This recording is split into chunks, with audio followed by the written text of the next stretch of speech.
so hot today. Yeah. Ariana, Ainul. I think when I grow up, I want to be a teacher. Huh? You become a teacher? Why don't you become an engineer? It's more suitable for you as a man. But I don't like to learn science, mathematics, physics.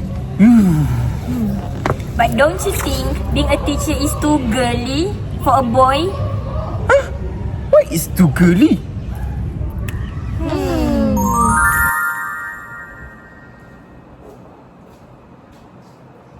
So, Assalamualaikum warahmatullahi ta'ala wabarakatuh.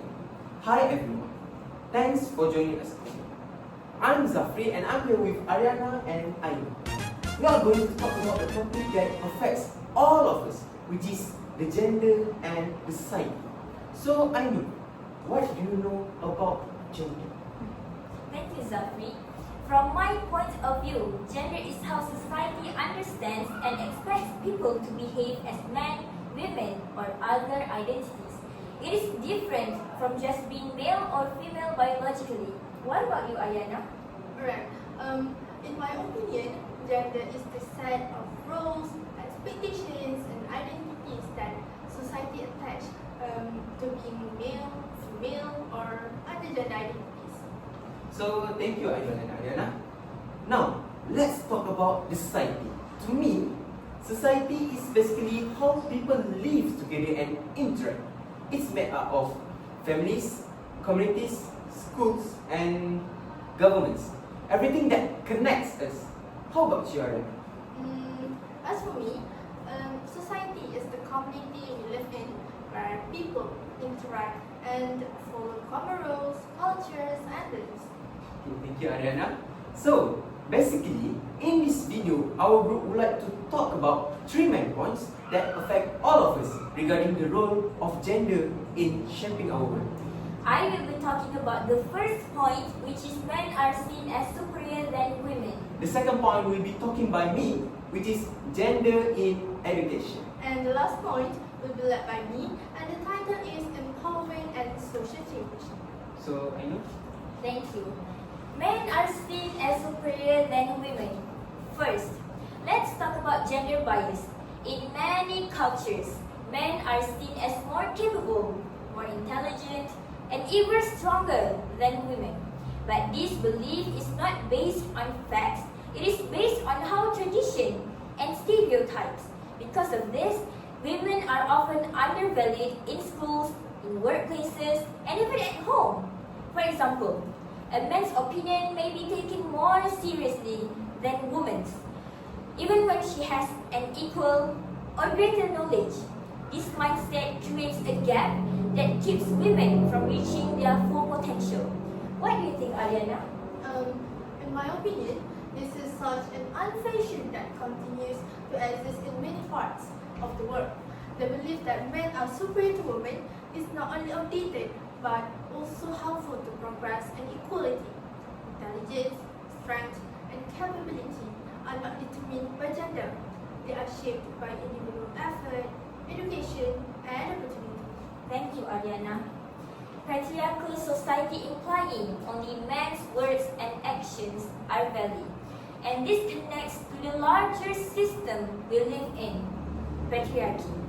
A patriarchal system or society gives more power and authority to men. And this makes men's voices seem more important. Women's voices, on the other hand, are often ignored or dismissed. We see this in politics, in business, and even in family decisions. When only men are allowed to lead, women are left with fewer opportunities and less representation. This inequality makes it harder for women to stand up, to speak out, and advocate their rights. Ainul, sorry for interrupting you, but may I ask a question? If a woman were to use assertive body language, would that challenge the patriarchal norm? Thank you, Zafri. Yes, it would challenge the patriarchal norm. In the patriarchal system, women are often expected to be passive, polite, and quiet, while assertiveness is associated with men and leadership. When a woman uses assertive body language, such as standing tall, making direct eye contact, or speaking with confidence, she breaks the stereotype that only men can be strong or commanding. This challenges the idea that only men's voices and actions are valid, and it reclaims space for women to be seen as equals in authority and respect. If a woman in a meeting speaks firmly, holds her ground, and maintains strong posture, it is not only asserts her own voice but also disrupts the expectation that men should always lead or dominate. Now, let's move to toxic masculinity. This is another side of the same problem. Toxic masculinity encourages men to believe they must always be dominant, powerful, and in control. Society tells them that showing emotions or being vulnerable is a weakness. But this is harmful not just to women, but also to men themselves. Men who feel pressured to dominate may turn to aggression or violence, and women are often expected to stay silent or submit. This creates unhealthy relationships and prevents equality. So, we see that toxic masculinity is not just women's issue, but also a human issue. It limits men, it silences women, and it keeps society trapped in its cycle inequality. To break free, we need to redefine strength not as control or dominance, but as respect, empathy, and equality. With that, I will now pass it to Zafri, who will continue to the next part. Alright, thank you, Ainul. Alright, guys. Does gender play an important role in our education? Yes, I think it does. Let's start by talking about education. Since I was young, I've noticed that people often have ideas about what boys and girls are good at in school. Many people believe that boys are better at subjects like maths and science, while girls are better at languages and art. These ideas come from society, not from the students themselves, but they can still change how students think about their own skills. Over time, this can affect how students join in class, what subjects they like, and even what they want to study in the future. I think these ideas are old and not true anymore. What do you guys think? I agree. That way of thinking is really old. Your academic ability does not depend on whether you are a boy or a girl. It depends on your own interest, your effort, and your talent. Today, we see many women doing really well in science and engineering, and many men doing well in writing, teaching, and the arts. But these old ideas still exist. If we stop saying some subjects are for boys and the others for girls, then everyone has a fair chance to do what they love. Wow, I think we are on the same page, Ainul. When a child starts school, people already expect different things from them just because they are a boy or a girl. This is what I call the pink and blue subjects. For example, maths and science are seen as for boys, and arts and languages are seen as for girls. But this idea is not true, and it can be harmful. It can make a smart girl avoid studying engineering because she thinks it's not for her. Or a creative boy might not want to study literature because he thinks it's not mainly. Even teachers, without meaning to, can make this worse. For example, they might ask boys more questions in science class, or they might say a girl is bossy when she is just being confident. These small things send a message that some subjects are not for everyone. These problems are not only personal, they are part of the school system too. How do gender stereotypes in education affect students' subject choices and how they see themselves? Alright. So, gender stereotypes in school, like saying science is for boys and arts are for girls, right, can make students believe they can't do certain subjects. A girl might not study engineering because she thinks it's only for boys. A boy might avoid literature because he thinks it's not mainly. Even teachers can add to this problem without noticing. For example, by asking boys more questions in technical subjects, or thinking a confident girl is being rude. These small actions make students feel like some subjects are not for them. This affects their confidence and their dreams. So yes, gender stereotypes can really shape what students think they can or cannot. Is that clear? Yes, thank you, Zafri. Next, I would like to continue our discussion about empowerment and social change. Empowerment is about making sure that everyone's voice, regardless of gender, is heard and valued. It starts with education. Schools should teach young people about respect, equality, and inclusivity from an early age. Beyond that, government also play an important role by creating policies that support equal opportunities, such as providing parental leave for both mothers and fathers. However, empowerment shouldn't focus only on women. Men must also be part of the conversation. Many still need to unlearn toxic masculinity and understand that gender equality benefits everyone.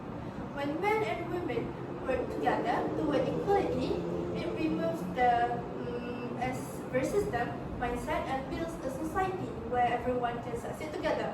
True empowerment isn't about one gender winning over another. It's about creating balance and ensuring that all individuals have the chance to grow, contribute, and be respected. How about you, Zafri? I believe true empowerment means involving everyone in the conversation. Not just women, but men too. Gender equality should be taught early in schools and supported by policies like shared parental leave. When both genders work together, we move beyond competition and toward a more balanced, respectful society where everyone can thrive. I have a question. Why is it important to include men in conversations about gender empowerment? Alright, including men in conversations about gender empowerment is essential because true equality requires collaboration, not division. Men also benefit from dismantling toxic masculinity, which limits emotional expressions and reinforces harmful stereotypes. When both genders work together, it breaks down the race system mindset and fosters a more inclusive society. Empowerment isn't about one gender dominating the other. It's about creating balance, mutual respect, and opportunities for everyone to thrive. That's all. Yeah. I think we have many time. Can we discuss another topic? Sure. Okay. Alright guys. I want to talk about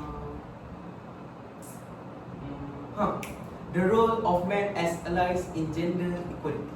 To really support gender equality, men need to look at themselves honestly. They should think about the ideas they learned while growing up, like how men and women are supposed to act, and understand the advantages they may have just because they are men. This kind of self-thinking is the first step. In the workplace, this means helping and guiding women colleagues, supporting fair pay and promotions, and breaking down things like the boys' club that makes others feel left out. Also, men should share emotional work like helping with planning and taking care of family needs, not just leaving it to women. By being open, respectful, and kind, men can show a better way to be a man. This helps both men and women. When men speak up for others, support different voices, and help create fair spaces, they help build a culture where everyone feels included. I totally agree, Zafri. The change has to start from inside ourselves, but it cannot stop there. Men also need to take real action in the world around them. Sometimes that means men must be ready to give up some comfort or unfair advantage, but in return, they help create a better, fairer world. In meetings, at home, and in everyday in life, listening to different voices and speaking up when something wrong happens. Even when it's uncomfortable, we cannot just agree quietly. We have to be active in making change. This isn't just about rules or policies. It's also about our hearts and homes. When men share the emotional work, like remembering things, making plans, and caring for others, it shows true respect. It builds strong, relationship. And when men allow themselves to be kind and open, not just tough, they are also helping themselves. They break free from the idea that men can't show emotions. By showing a new way of being men, they help create a better world for the next generation where boys and girls can be free to be themselves. So, as we come to the end of our talk, let's remember the main points we shared today. We started by showing that the belief that men are better more or more powerful than women is not based on the truth. It is an old idea from a system called patriarchy, where men have more control. This system pulls all of us back, and it is time we leave it behind. Right, then we talk about how these beliefs show up in our schools. I explained the idea of pink and blue subjects, where people think science and math are for boys and languages and art are for girls. These stereotypes create limiting beliefs which stop students from following their real talents. It's unfair and it must change. We also talked about the way forward. We must work together, not against each other. Real strength comes from kindness, balance, and respect. Both men and women have a role to play in creating a world where everyone feels valued and supported. But change does not happen overnight. It starts with conversations like this one, where we question old ideas and imagine a better future. It grows when we speak up in class, at work, and at home. And it becomes real when we act in courage, even when it's uncomfortable. Correct. Gender should not be a reason to divide us. It should not limit what we can do or who we can become. Instead, we should use our differences to build understanding. Let's stop teaching boys to hide their feelings or girls to stay quiet. Let's teach everyone to be confident, kind, and fair, no matter their gender. In the end, gender and society are always connected. The roles we give to men and women affect every part of our lives. Our homes, schools, and workplaces. So the real question is not does gender matter?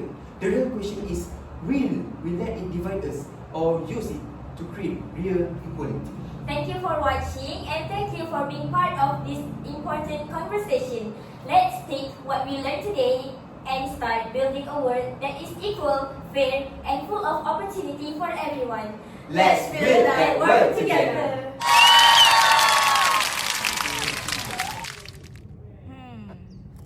Come to think of it, I think you should follow your dreams. I've noticed that you teach us English very well. Maybe be teacher is it for you. I thought you so.